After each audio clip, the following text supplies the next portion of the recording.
funding, and we will explore existing and potential financing support mechanisms that can help communities overcome these barriers.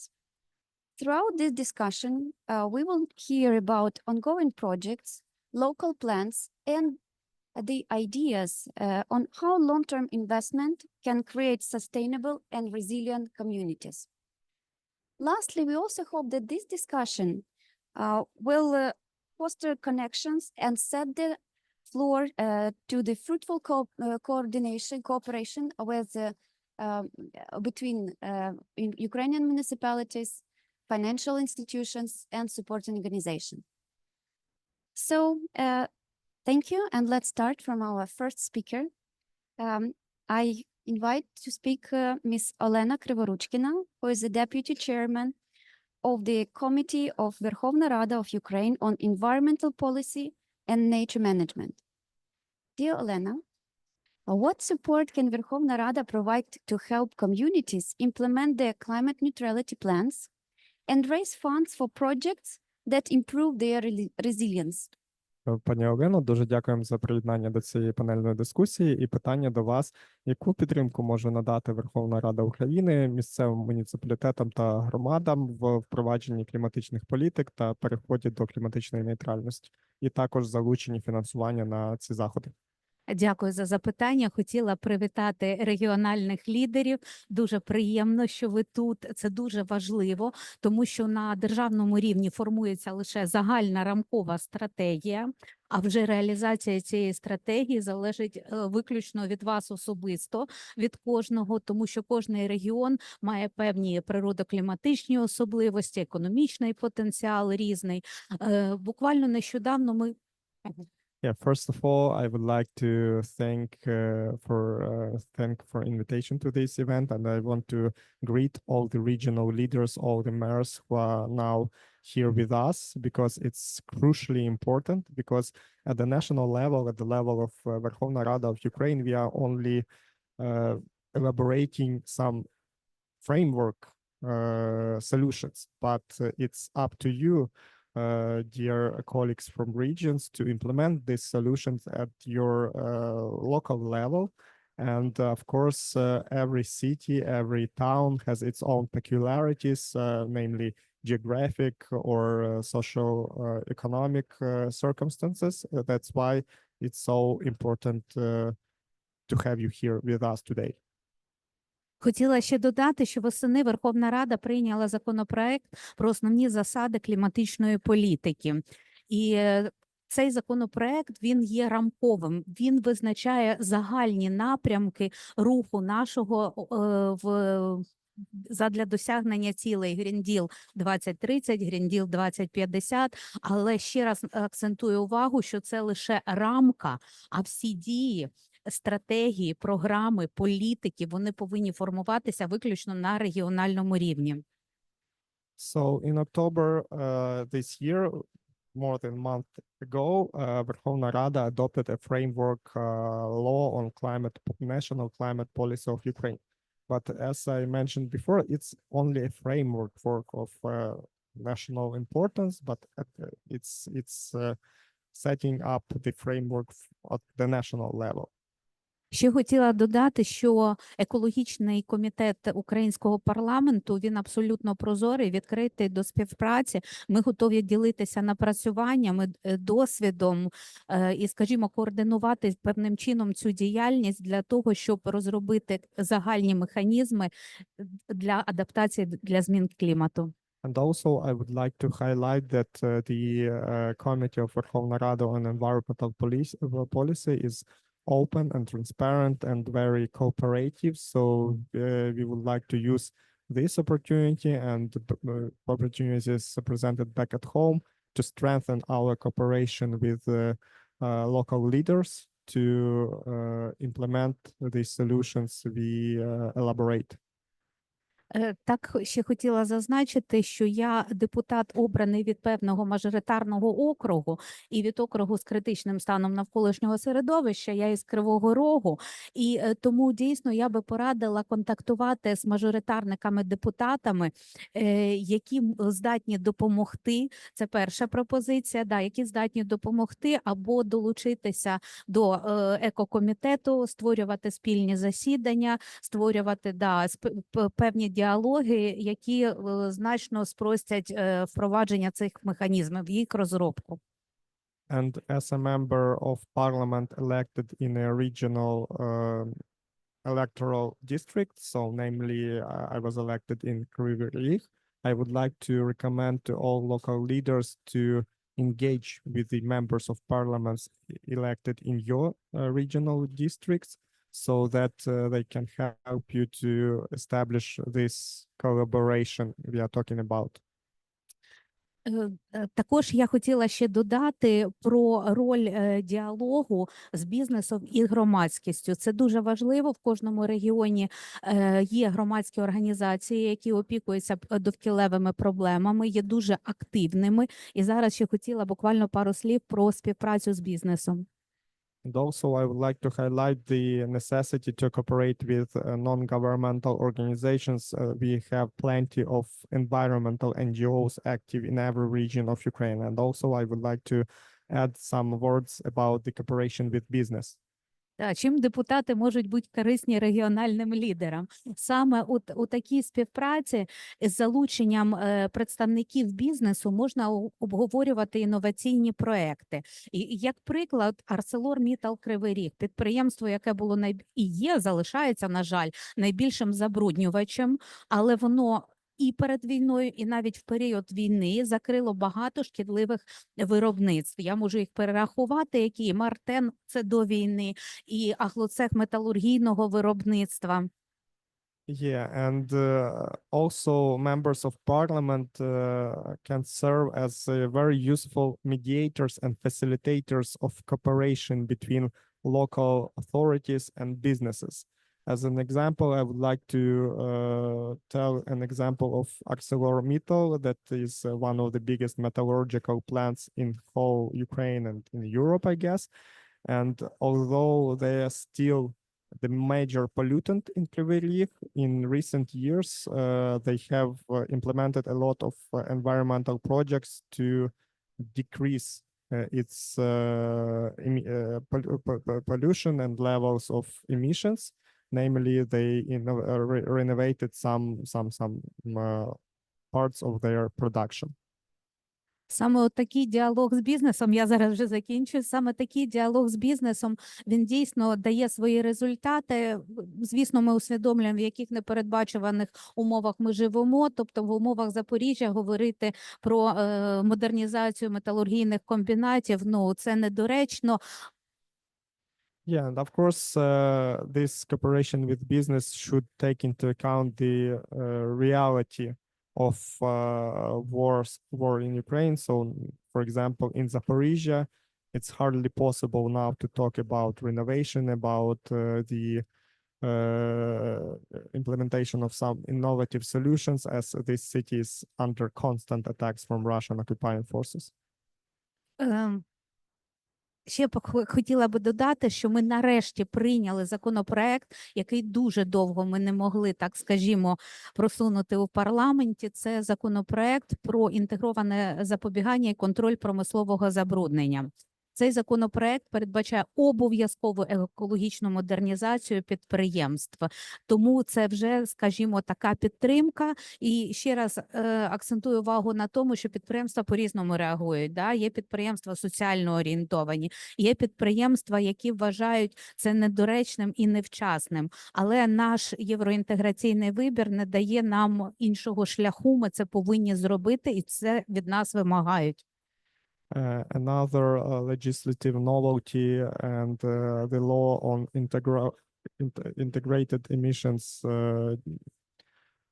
industrial emissions decrease was adopted by Verkhovna Rada in summer this year. It was a very long process, and this law has been elaborated for years or even more than 10 years, but eventually we finally passed it, and it was one of the requirements for European integration of Ukraine. And although, of course, to implement the norms of this new law will be a huge task for Ukraine, it's a step forward for us as a country that strives to join the European Union, and we must implement this directive into Ukrainian legislation. Ви завжди можете розраховувати на підтримку екологічного комітету парламенту. Будемо працювати разом, залучаючи всіх стейкхолдерів. Дякую. And as a conclusion, I would like to highlight that you can always count on the support from the Committee of Верховної Ради on Environmental Policy, and I would be happy to collaborate with you in the future. Thank you. Пані Олено, дуже дякую. Thank you very much. And now I want to invite to speak Ms. Maria Malaya, Deputy Head of the State Agency of Energy Efficiency and Energy Saving of Ukraine. Maria should be with us online. Could you please show us the screen? Yes, we see you. Dear Maria, please tell us how State Agency of Energy Efficiency supports municipalities to enhance their energy security and resilience, overcoming budgetary limitations they face today. How does the Decarbonization Fund address cities' needs for flexible financing models tailored to local government capacities? Thank you. Thank you, Anna, and good day for everyone. It's a great honor for me to be with you today. And as you may know, since March this year, Ukraine has lost 9 gigawatts of capacity due to targeted airstrikes. So the main goal for our agency to reduce energy deficit through energy efficiency and development distributed generation from renewables. And to achieve these goals, the government on one hand simplifies regulation as much as possible, and on other hand creates new financial instruments for all target groups, includes municipality, business, of course households. So for example, to promote the distributed generation from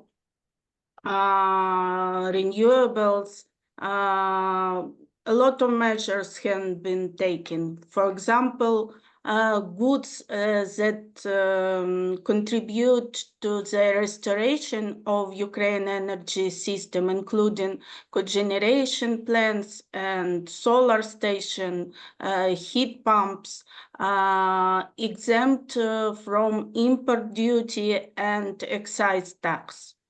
In addition, income from the sale of electricity generated by qualified cogeneration units is exempt from excise tax. And license requirements for production of thermal energy by cogeneration units up to 5 megawatts have been cancelled. We understand that the implementation of measures such as reducing taxes, lowering administrative burdens, and easing commissioning procedures will be inefficient as if we don't have a proper financial support. Therefore, at the beginning of last year, Parliament adopted the law to establish State Decarbonization and Energy Efficiency Transformation Fund. And this fund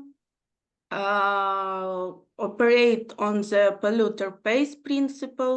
And I would like to highlight that it's a very innovative mechanism for Ukraine, because it is not just about grants, it's a revolving mechanism. And this year, our government approved the procedure for spending money from this fund. And today, this fund is working, and we start to financing. We already start financing. And the fund resources 1.5 billion hryvnias per year will be distributed among, first direction, state financial company, Decarbonization Fund of Ukraine, for low rate loans from 9 to 7% in hryvnias. And loans could be used for 10 years. And these loans for business and municipalities. And business includes ESCO companies. And last month, we start selection of projects. And other directions of this state support program is reduced loan cost from our state banks. Also for municipalities and businesses. The funding according to these programs could be used for all projects that in energy efficiency, renewables, or decarbonization. For example, for distributed generation, renovation, EPC contracts, thermal modernization, industry modernization, all list of energy efficiency measures and decarbonization measures.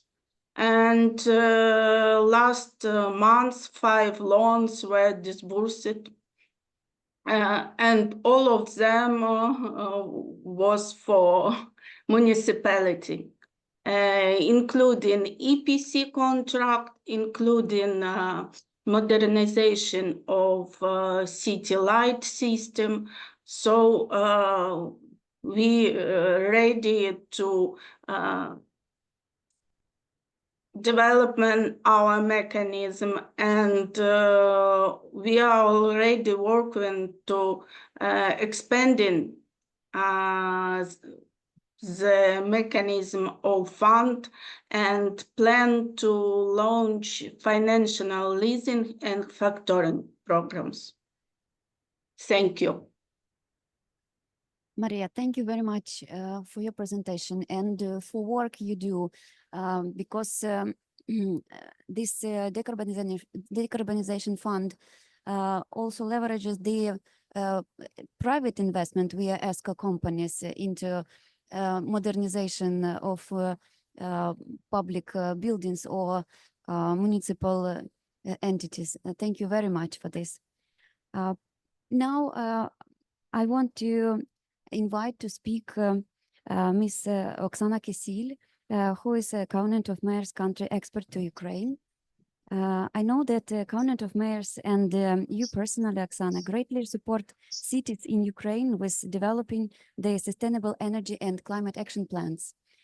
Could you please present existing challenges and bottlenecks for sustainable local development in Ukraine, and how long-term investment planning can contribute to green transition and energy security of communities?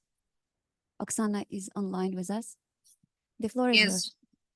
Dear colleagues, first of all, I would like to thank everybody who is now in Baku, because your mission is important for Ukraine.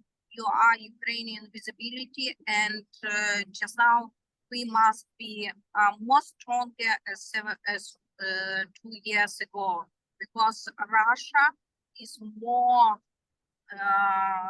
has more voices just now as several years ago. We need to talk about war. We need to talk about Russia as and Russia's partners.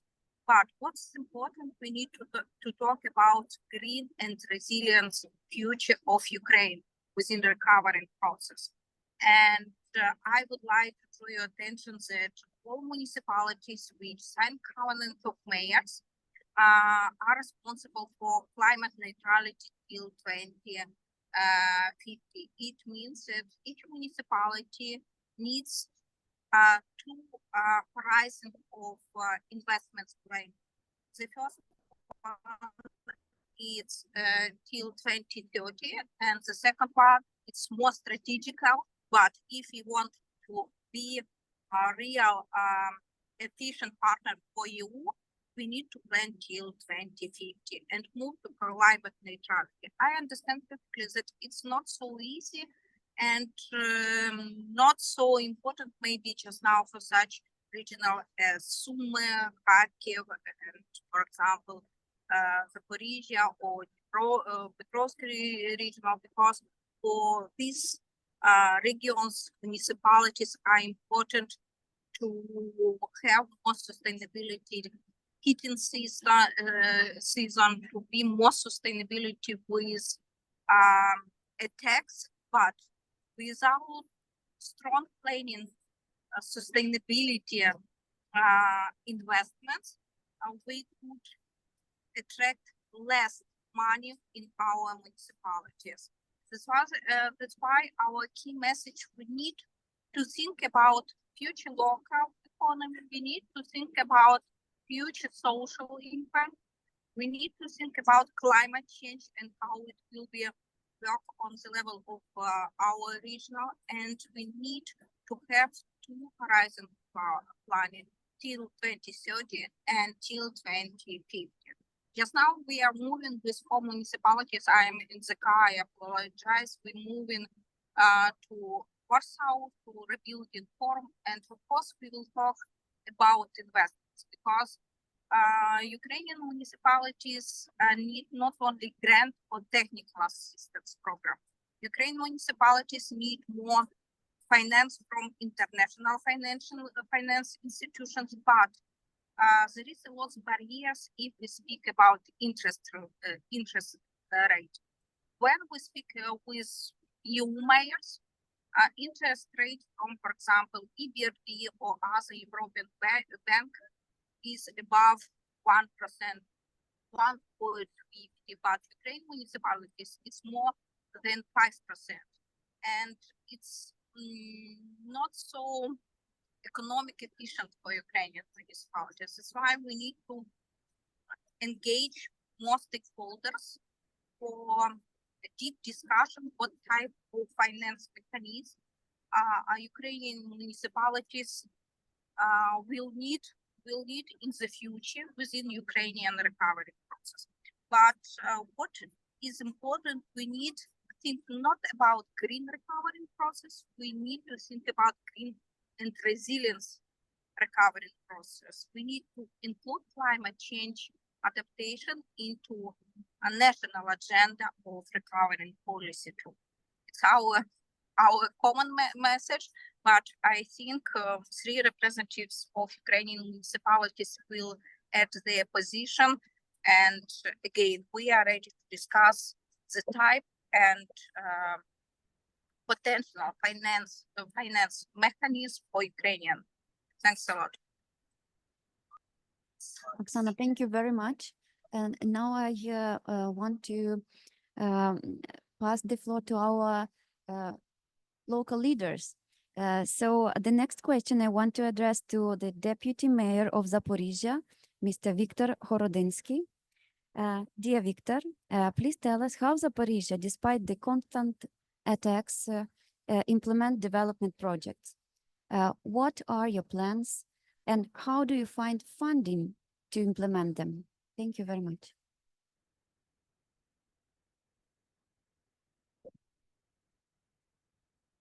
Hello, congratulations, dear friends, dear guests. First of all, I want to thank elected official of Protect America with financial support from the first field for such as higher support of municipalities in the pacification in COP28 and organization support from the Government of Mayor is Secretariat.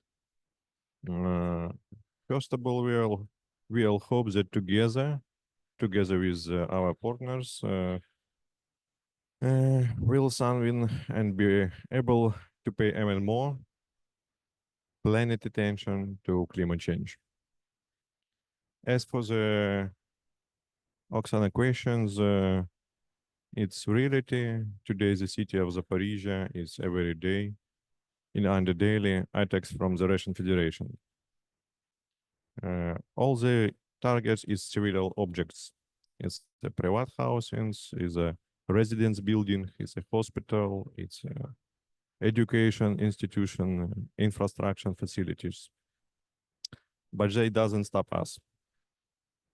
We continue to enter the started projects and prepare new ones with your support, because only together we can change the world and even the climate for the better. What our plans?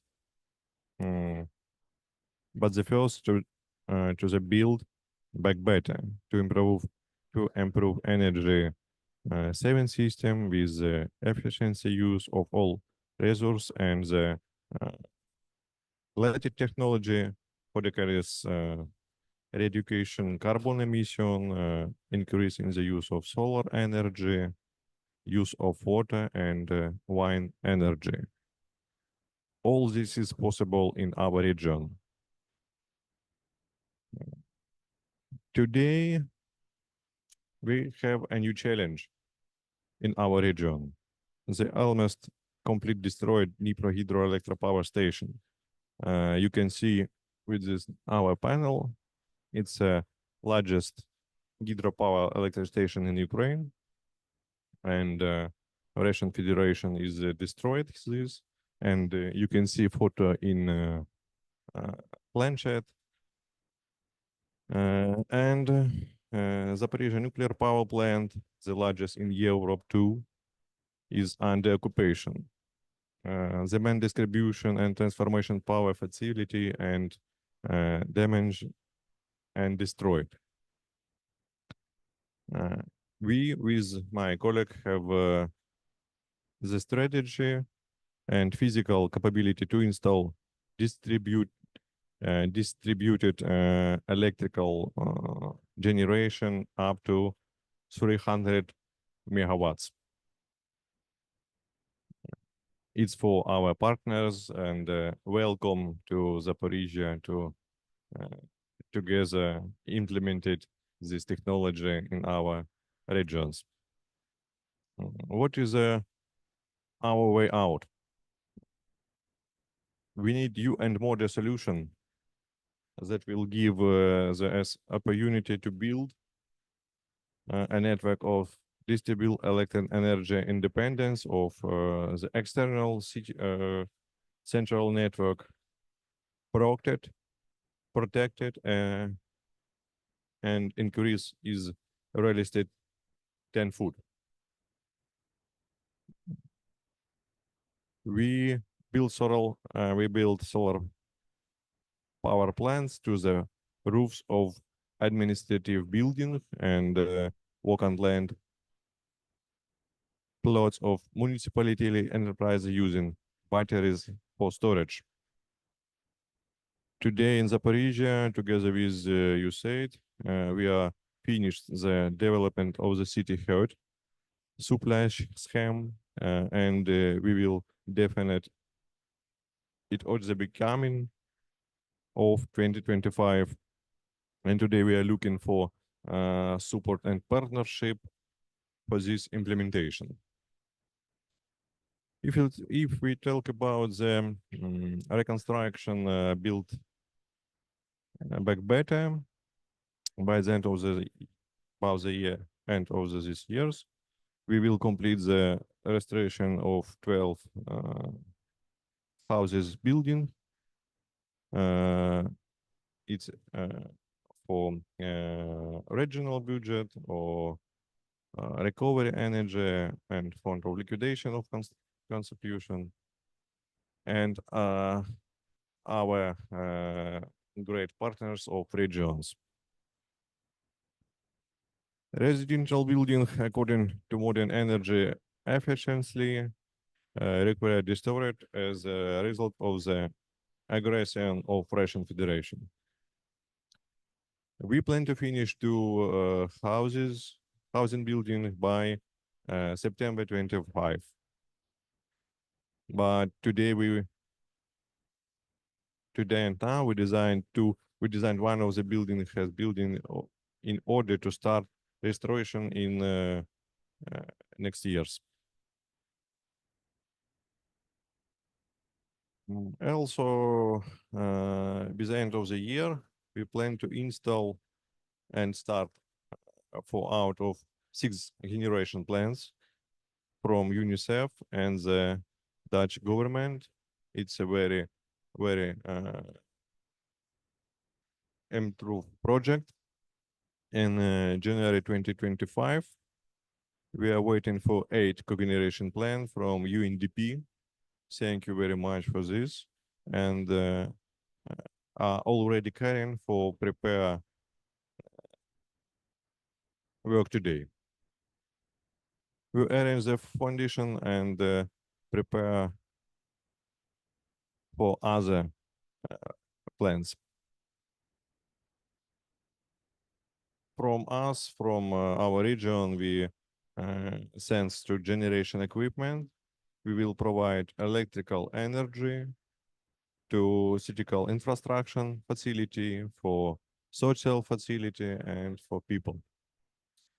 This is beginning the implement of green recovery and UNDP. Today we are starting implementality to the project of to install a hybrid electrical solar electric station for 5 children hospital. We have already received the competition components ready for installation. We intend to complete by the end of the year. Yes. One of green energy project in 1995 is the installation for a hybrid solar power electric station for 8 hospital to meet our needs. If you want the main indicators for this project, solar panel on the roof of the enterprise, annual generation more than 530 kilowatts per hour, a solar field, a photo modules with a capacity of 430 kilowatts, inverter group for 305, and other.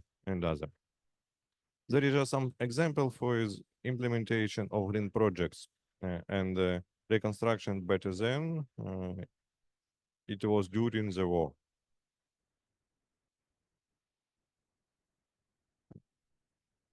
The most important project for our region, Ukraine, and the entire civilized universe will be the end of the war, because it causes global change in the climate and have irreversible consequences.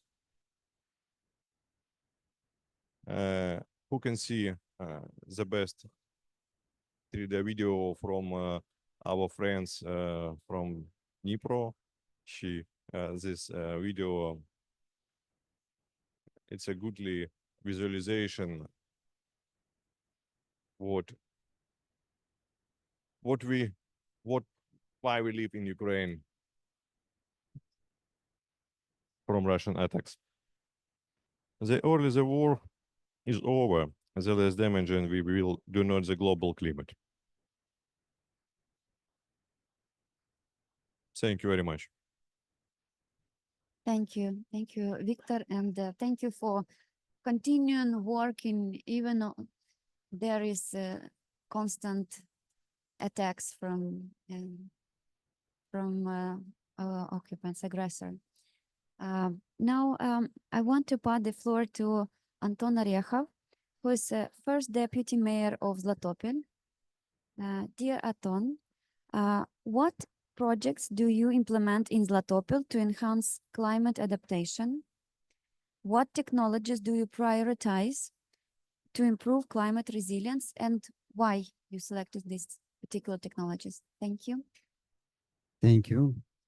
First of all, I want to introduce our community, Zlatopil community, formerly Первомайський, and the history from the past.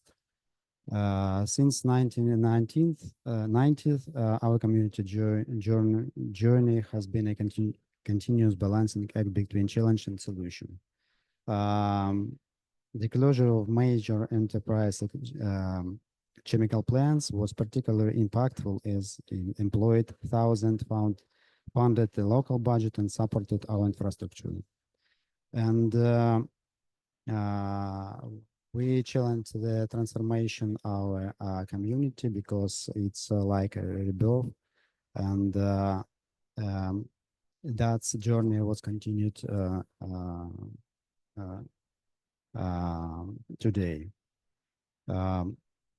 So we taking us from global approaches to localized solution, for relying on the largest central power station to the developing decentralized heating districts, from uncontrolled resource consumption to an automated energy monitoring system, and from isolated energy saving measures to comprehensive energy plan targets and strategies.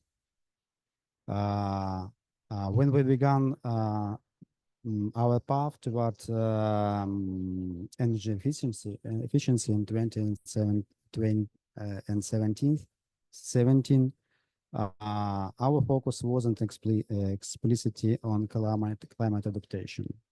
It was just practical measures for reducing excessive energy losses due to constant local budget deficit. For example, implementation of daily energy monitoring along with assigning responsible staff at each facility allowed us to reduce expenses by more than 20% within 1 year. And another example is our system of heating districts, which enable us to operate low temperature networks and contain issues within individual districts. It's one of examples we took from one of our conference with specialists, for example, from Belarus in 2019, and they speak that it's not impossible because it doesn't work. It doesn't work, but it's work, and thanks for these changes, because now it's compared with our community have many problem with huge power heating plants. Yeah, and during this time, we also learned to attract funding from international foundations, credit organizations for building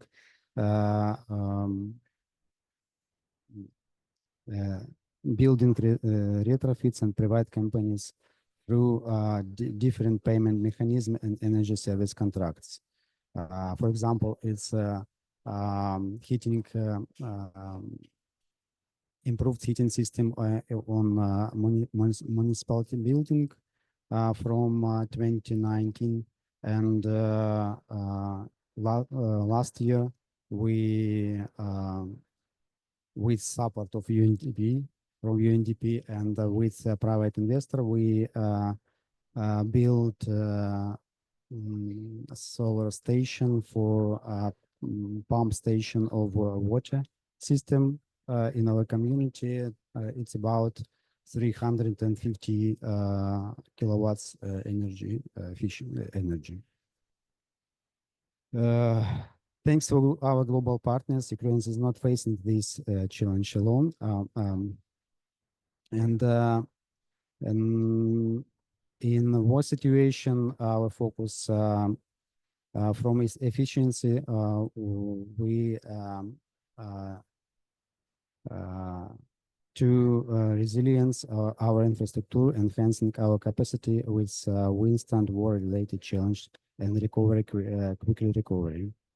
With war has brought both hardship and new opportunities. Beyond meeting urgent humanitarian needs, we have advanced new projects that not only increase our resilience, but also address climate change and decarbonization. Some examples include Euro 5 standards, municipal equipment, and technique. The construction of 350 kilowatt solar station to power drinking water pumping station and solar power project for our wastewater treatment facilities. It's eco-friendly charging solution to replace generation for emergency repair crews and cogenerative units that we want to install it few months in the city boiler room, boiler for heating station.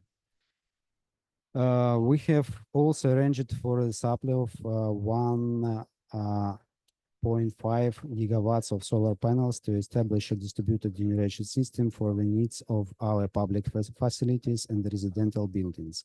This is an enormous challenge for us, but we are committed to overcoming it. We joined the Covenant of Mayor in 2019, adopted a Sustainable Energy Action Plan in 2019 too, and we are currently developing a municipal energy plan in line with national legislation. Throughout this journey, we have not been alone. We have learned, implemented, and improved together with our partners. And now we are once again transforming our vision from local solutions to the art of thinking big. Events like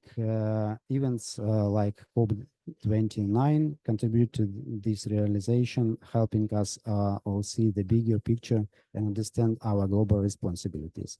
I want to say thanks so much for our partners for this opportunity to be here, and for opportunity to talk about energy transition and green deals and climate change with all over the world. Yeah, thank you. Thank you. Thank you very much. The numbers of installed distributed generation is impressive. And one special thanks for highlighting energy management, the use of energy management, because not always we need big investment to get the result. And the 20% decrease of energy consumption by implementing energy management system, this is very, very great result. So thank you very much for highlighting this and for your presentation. Our next speaker is Oleg Cernyak, from he's mayor of Pustometi, and I want kindly to invite you to speak. Dear Oleg, considering limited resources of the city because of the war, what instruments do you use to attract financing to address current challenges? What success cases could you share with us? Thank you.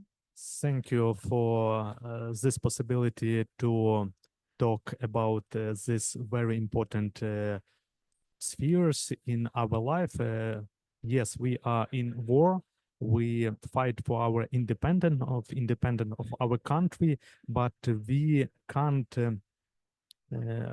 we must remember about our nature, about environment, and about our planet of Earth, and it's very important now for the reason because we must to rebuild our Ukraine, our all communities where live our people in a new vision.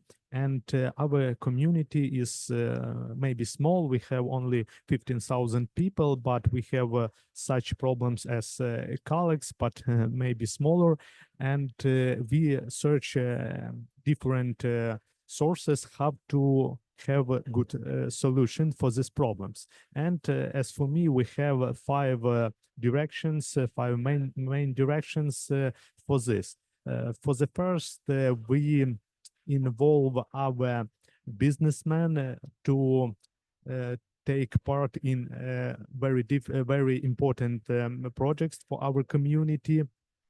For example, we removed all our collectors, canalization pressure collectors for only business money, not budget, not from our people, but from our businessmen, entrepreneurs, and they were interested in this also because it is for their possibilities to work better and not have many waste in environment.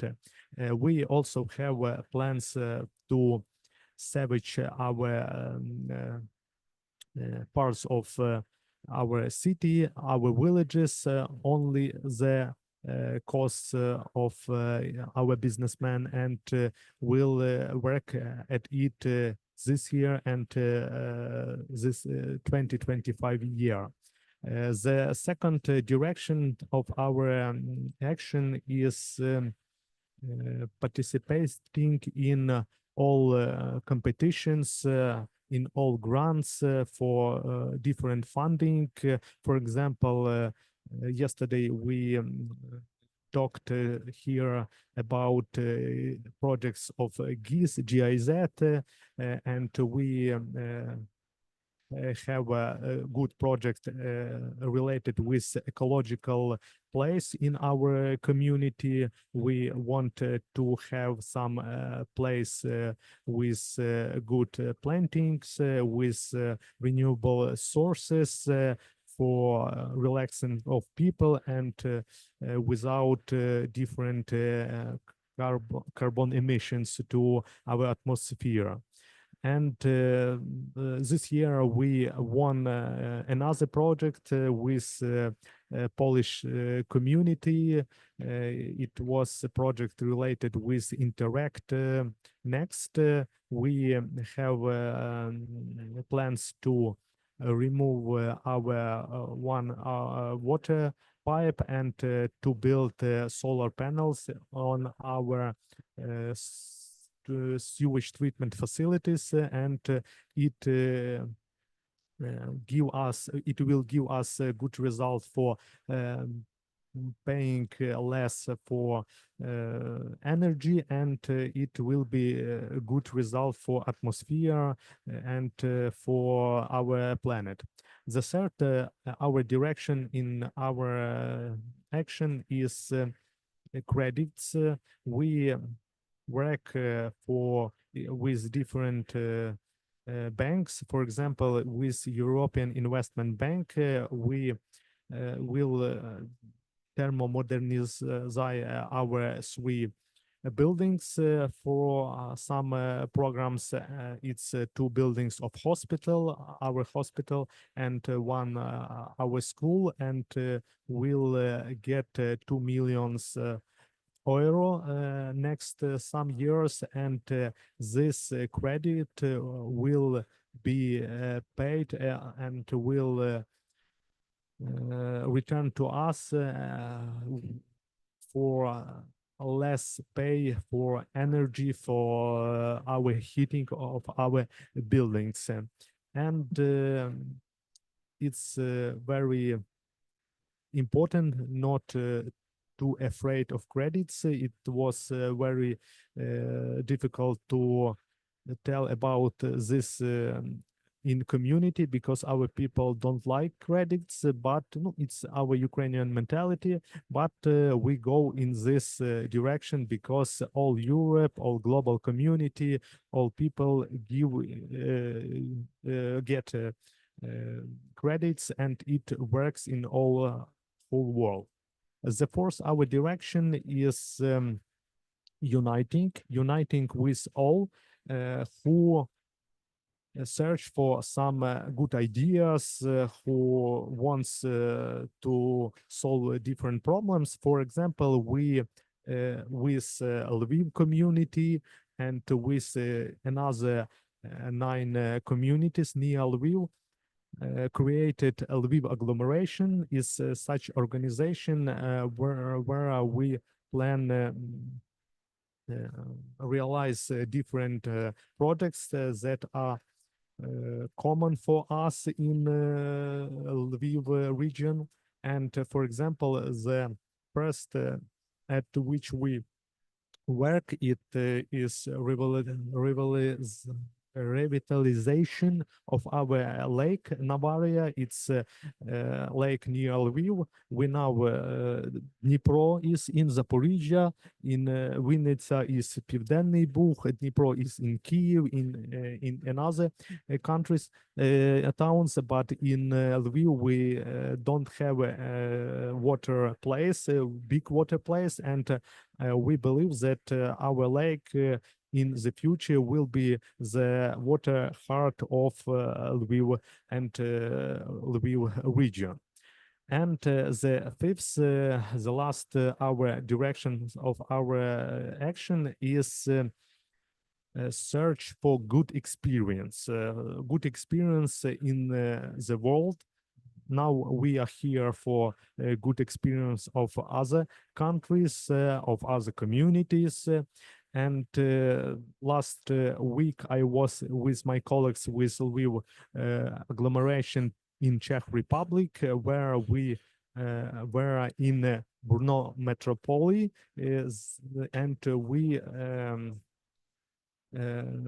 watched how this metropolia back, and it was very interesting. And we this experience get from different organizations. For example, from Greenpeace. Very important for us is Covenant of Mayors, who unite mayors of all country and give us knowledge about energo efficiency and energo management.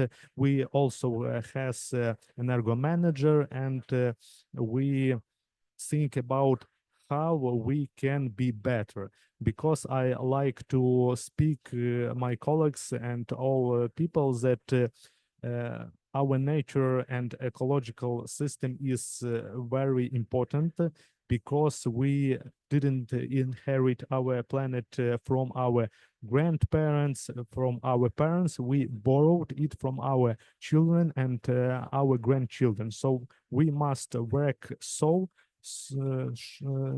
because we must to give our children and grandchildren our earth better than we have. So all these 5 directions are important, and they are the best when they work together, and it will be the best. So thank you very much for this conversation, and we are open for all communities and all good experience from other cities, other countries, and all organizations.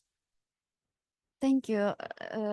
Thank you very much for your presentation. It's very complex and very inspiring. it proves that there are many instruments that the community can use, and if community is active, they can benefit from many different instruments and support. Thank you very much for this, and wish you luck with the plans. And now I want to give the floor to our next speaker, to Alexander Reshetnik, who is head of the sales in municipalities and communal sector in Ukreksimbank. I know that Ukreksimbank is one of the leaders in providing access to affordable finance for Ukrainian cities. Dear Alexander, is with us online. Dear Alexander, please share local actions taken by municipalities that serve as models for resilience, which are already funded by bank or are in the pipeline for the funding for the nearest future. Доброго дня. Відразу хотів перепросити, буду говорити українською мовою, не наскільки досконально маю англійський, але працюю над цим. Перш за все, дякую за можливість прийняти участь в вашому заході. Ми вас будемо перекладати. Будь ласка, Окей. робіть паузи кожних 2 речення. Добре. Thank you for inviting me to this event. I will continue in Ukrainian, but will be translated. Маємо безліч кейсів по фінансуванню муніципалітетів. В принципі, зараз найбільша увага до кейсів по відновлюваним джерелам енергії, по енергоефективності і по відновленню. We have several cases of involving funding for our projects here on the municipal level. Most of them focus on the topics of renewable energy sources and energy efficiency.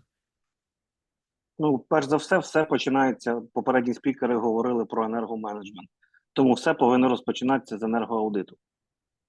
As previous speakers already mentioned, the first thing you should do on a local level is energy management. So the first stage of any project is energy audit. Енергоаудит дає можливість дати відповідь на питання, які заходи необхідно профінансувати і якого ефекту вдасться досягти. Energy audits help us determine which measures and solutions should be financed and which outcomes will be achieved. Муніципалітети вже навчились проводити енергоаудит або власними силами, або залучають експертів, або міжнародні фінансові організації, які дають їм змогу провести повноцінний енергоаудит. Municipalities in Ukraine have already learned how to conduct such energy audits with its own expertise or involving external experts, sometimes with the financial support of international organizations. Останнім часом найбільш розповсюдженими запитами і проектами є проекти по встановленню сонячних станцій для власного споживання. The biggest demand and the most common cases recently are installing solar power plants for own consumption. Ключовою перевагою даних проєктів є те, що кейс самоокупний і джерело обслуговування кредиту – економія. And the biggest advantage of this kind of type of projects is that they are funding itself, and actually the main source of profit is savings. Такі проекти можна реалізовувати або напряму від муніципалітету, або від його комунального підприємства, або з залученням МСК-компаній, також є приклади на ринку. So there are two types of possible involvement, attracting of investments into such projects. First one is a direct modality with municipalities, and the second one is involving ESCO companies that are now offering such services in Ukraine. Банки, як правило, готові фінансувати або муніципалітет, або комунальне підприємство, або ЕСКО-компанію на виконання ЕСКО-контракту. So banks in Ukraine are quite eager to provide financing either to municipalities or to public municipal organizations itself or to ESCO companies. Найбільше потреби в заміщенні є, якщо говорити про муніципалітет, то це, як правило, комунальні підприємства по водопостачанню, які споживають багато електроенергії і мають площі на своїх водонасосних станціях для встановлення потужних сонячних станцій. Among the potential targets for such programs are mostly communal enterprises in the cities, especially we are highlighting the possibilities for water supplying companies in local cities and towns in Ukraine, because firstly, they consume a lot of power, so there is a big potential for savings, and secondly, they have a lot of available space to install these power plants, solar power plants. Крім підприємств водопостачання, також зацікавленість є в лікарень, які мають великі там будівлі і дахи для розміщення панелей, а також підприємства там електротрансу, можливо, підприємства по теплоенерго. On top of water supplying companies, among the top potential target companies, public companies to be involved in such projects are public transport companies, hospitals, and providers of heat services to local population. Крім сонячних станцій, популярними є проекти по когенерації. Дуже багато муніципалітетів отримали від міжнародних донорів самі установки. По суті, приходять в банк для фінансування самого об'єкту, адже це потребує проведення будівельних робіт і введення його в експлуатацію. Apart from solar power plants, there is also a huge opportunity for local municipalities to be involved in projects on installing so-called cogeneration installments infrastructure. So these projects also involve a lot of preparation, building works, and they need a lot of cooperation. Крім того, тут також є варіанти, коли або напряму фінансується муніципалітет або комунальне підприємство, або вони, по суті, залучають приватного інвестора, який приходить, фінансує проєкт зі своєю когенераційною установкою, і вони в нього викуповують об'єми, які йде генерація по електроенергії, а також тепла. Такі кейси також є на ринку. So there are two possible ways for such type of projects. The first one is the same, the direct modality for municipality to attract some investment, and the second one is to attract a private investor who actually buys and installs its cogeneration unit, and then the municipality purchase some volume of electricity generated by this unit. Крім того, якщо говорити про класичну енергоефективність, дуже розповсюдженими є проекти в містах по заміні освітлення, по встановленню енергоефективних ледовських ламп. Є проекти і у нас в банку, де окупність, знову ж таки, на економію складає до 5 років. And one more type of projects that is widely common in Ukraine is improving the lighting systems of Ukrainian cities, installing LED lamps. Actually, it's very profitable, and in 5 years, you can actually cover the expenses. Муніципалітети вже, в принципі, самі мають безліч проєктів. Єдине, що необхідно, це фінансування. Причому, можливо, фінансування від місцевих банків не повністю їх задовольняє, адже місцеві банки, я маю на увазі українські банки, не мають довгого фондування, як міжнародні фінансові організації. So, as a conclusion, Ukrainian municipalities and local hromadas have a lot of projects, have already a lot of projects, but they need financing, they need more financing, and local banks can't cover all the needs because local Ukrainian banks, they don't offer long-term loans. And that's why it's high time for international banks and financial institutions to step in.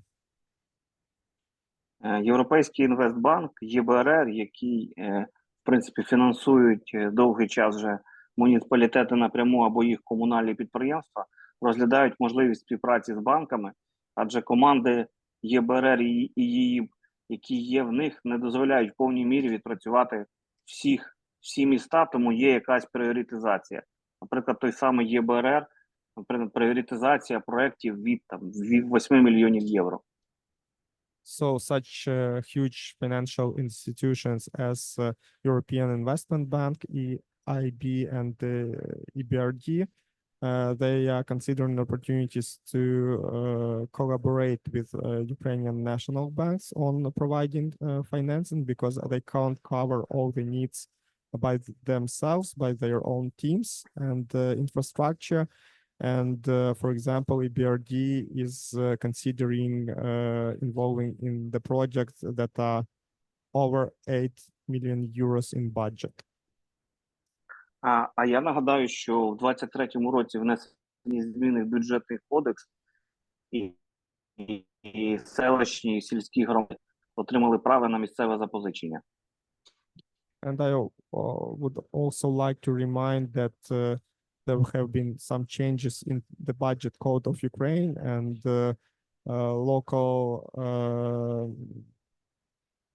local authorities, even in small towns and villages, can now attract internal loans. Саме з такими потенційними клієнтами можуть працювати, в принципі, українські банки, тому міжнародним фінансовим організаціям вони зараз ведуть переговори. Краще зафондувати український банк, щоб банк мав більш довге фондування і міг фінансувати на 10 плюс років. So this is a huge opportunity for Ukrainian banks and international financial institutions, and banks can provide funding to Ukrainian national banks, so they can provide funding in their turn to these small communities in Ukraine. Є муніципалітети, які, в принципі, вже самі можуть навчити технічних спеціалістів робити енергоаудити і залучати кошти, які мають досвід. Тому ключовий посил – необхідно реалізовувати проекти, які є сьогодні, адже більшість із них є самоокупними і джерелом обслуговування є економія. So there are many municipalities in Ukraine who can share their experience and expertise and insights with other communities on how to implement such projects, how to conduct energy audits. And the main conclusion is that it is possible, and it needs to be done actually on a national level scale. Дякую за увагу. Якщо є питання, готовий відповісти. Yeah, thank you for your attention, and I'm ready to answer your questions. Олександре, дуже дякую. Олександре, thank you very much. Thank you for removing this, one of the biggest barriers for our communities, the access to the affordable financing. And now I would like to ask our audience if anyone has any questions to our panelists. So if there are no questions from the audience, I have one prepared question for the brainstorm for us. And I think we will do this with translation into languages because maybe it will be easier to brainstorm for someone in Ukrainian, someone in English. So the question is the following. What do you think should be done on the central or local level or both to be prepared for the future recovery, considering this build back better or build back greener principle? І, колеги, зараз ми переходимо до такого маленького брейншторму, обміну думками та ідеями. Ми будемо його робити двомовним, тобто ви можете висловлюватися українською, я буду перекладати. І питання від модератора Анни Жовтенко полягає в тому, що, на вашу думку, можна зробити на національному, центральному та регіональному рівні для імплементації проєктів за принципом відбудувати краще, ніж було, для того, щоб ці проєкти було легше реалізовувати. На мій погляд, на рівні громад, звісно, що велике питання стосовно кадрів, стосовно фахівців, які можуть до цього бути дотичні. І, звісно, в цьому і полягає найбільший челендж для In my opinion, the biggest challenge for local communities is a lack of well-trained staff, of expertise of our employees at a local level. Тому це точно треба готувати команди, готувати молодь, навчати людей і робити це завчасно, заохочувати їх працювати саме в тому напрямку. So there is a huge need in capacity building, a huge need in educational programs, in involvement of young specialists and incentivizing them to delve into this topic. And of course, it would be better to do it beforehand. Ну і, звичайно, так само треба робити такі саме зміни по вертикалі, робити офіси впровадження проєктів на регіональному рівні і на центральному в тому числі. And in my opinion, on a regional and national level, there should be implemented such solutions as offices of solutions, actually. So offices that will facilitate implementing these projects on local level. До прикладу, у нас є агенція енергоефективності. Агентство з енергоефективності, але немає регіональних представництв, і вся умовна комунікація йде через людей, які не мають дотичності до цього напрямку. Вони навіть не розуміють, про що це. Я маю на увазі регіональний рівень.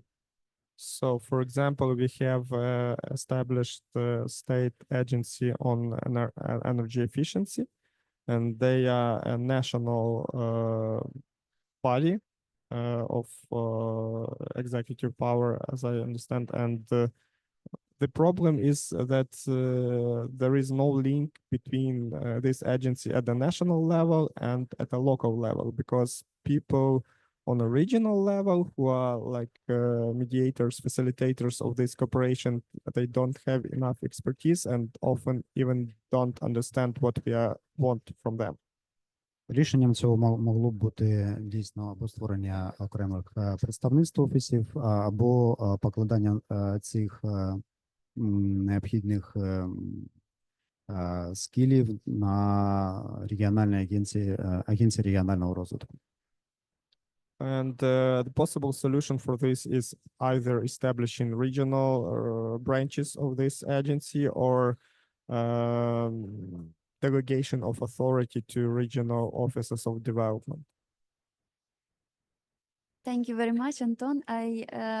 I don't know if Maria is still with us, but as far as I heard that I still here, Anna. Maria, could you please comment on the, because as far as I know that the State Agency of Energy Efficiency has already established regional regional branches. So please maybe provide some information on this. Thank you. Thank you. First of all, yes, we have several offices of decarbonization and energy efficiency, regional offices, but it's more pilot projects because it's 7 offices. It is not enough for all Ukraine. And we established these offices with, in cooperation with the local authority. It is not our offices, it's just a consultation center in collaboration with the local authorities. And of course, I think it's very important to development such offices and development communication with local authorities, because the main decision on energy efficiency make in region, make and local municipality, in family, in business. So we need more communication, and I think we need to develop an energy management system, especially in municipality, because it is about advocacy for municipality in energy efficiency question, in project development, in energy and climate planning, which is very important for implementing any project on local level. And we are ready to development such facilities as our local offices, regional offices, and invite all our friends from region to join us in this our initiative. Maria, thank you very much for your comment. You see, this only proves that the work you do is very important and very needed on the regional and local level. Thank you very much. Colleagues, who else want to comment? Or I see there is a hand from Oksana. Oksana, the floor is yours. Yes, I think we need to improve borrow capacity of municipalities to attract financing from international finance institutions or private investors, and we need to review some taxes policy and to sit around the table together with Ministry of Finance to discuss how to remove barriers within donor and international financial institutions program. Second issue, we need to have some green and resilience criteria for project selection, because just now it doesn't matter if municipality has a strong long-term strategy or no, project could be financed. If we speak about sustainable, green and resilience future, we need to add this criteria for project selection. And the third one, we need to discuss again the procedures within cooperation with international finance institutions. Because just now, Slomete is taken a part in EAB program, but the period to sign contract and start project could be more than 1 year. It's usually 1.5 years. It's too long for Ukraine. If you would like to speed the process of project implementation, we need to remove some barriers. Thanks. Oksana, thank you. Thank you very much. Colleagues, does anyone else? Some words maybe my colleagues have said all right, but I think that we must have more more participating state in this policy, because for example I was in Czech Republic and we have seen that many projects are realized with big opportunity, with big help from